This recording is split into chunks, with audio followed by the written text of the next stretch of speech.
আমার ভাইরা, হযরত ইব্রাহিম আলাইহিস সালামের কথা আল্লাহ পাক কোরআনে কারিমে বলছেন সবর কারে কয়, দেখো শেখো সবর কারে কয়।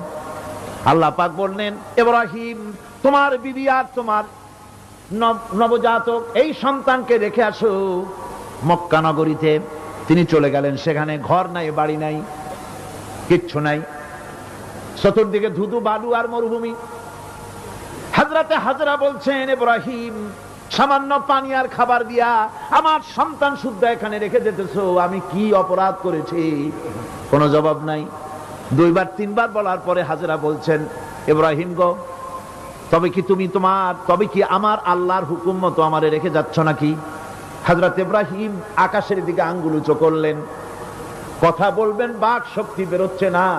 80 বছর বয়সের সময় একটা বাচ্চা আল্লাহ তারে দিচ্ছেন, আর এমন বাচ্চা পয়গম্বরের ছেলে, কি সুন্দর চেহারা, মরুভূমির উপরে ফালাই দিয়ে রওনা হয়ে যাচ্ছেন, মুখ দিয়া কথা সরছে না, আকাশের দিকে দেখালেন।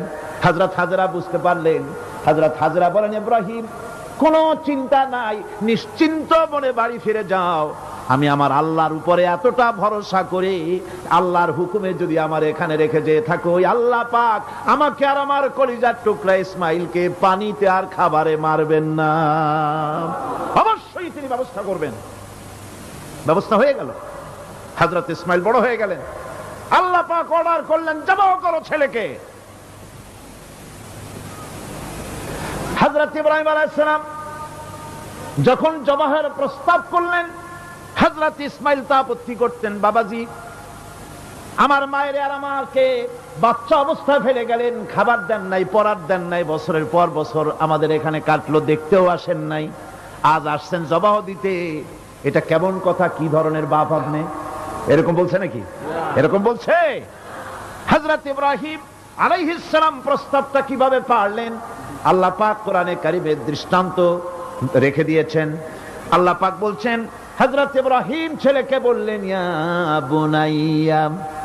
বুনাইয়া, হে আমার কলিজার টুকরা লাডলা, হে আমার কলিজার টুকরা সন্তান, ইন্নী আরা ফিল মানাম আন্নী আযবাহুক, আমি স্বপ্নে দেখছি আমি যেন তোমাকে জবাহ করতেছি। ফানজুর মাযা তারা, তোমার রায় কি বলো?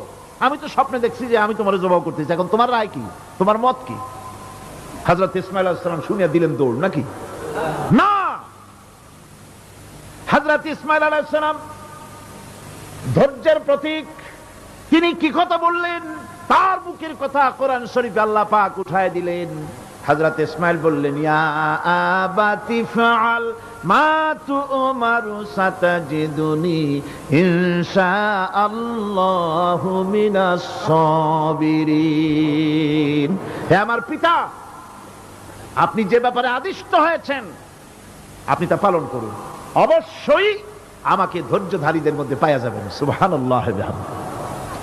এক বর্ণনায় এসেছে, হযরত ইসমাঈল বললেন, আব্বাজান আমি ধৈর্যধারীদের ভিতরে আমারে পাবেন, তবে জবাহ করার আগে আমার হাত পাটা একটু বেঁধে নেন, কারণ জবাহের যন্ত্রণায় আপনার গায়ে যদি আমার হাত পাও লেগে যায় তো বেয়াদবি হয়ে যেতে পারে, আর আমি মরে আমার জবাহ হয়ে যাওয়ার পর আমার রক্ত মাখা জামাটা নিয়া আমার মা হাজেরারে দিবেন, কারণ তাকে মা বলবার মতো আর তো কেউ নাই। হযরত ইব্রাহিম তাকে বাঁধবার জন্য প্রস্তুতি নিলেন।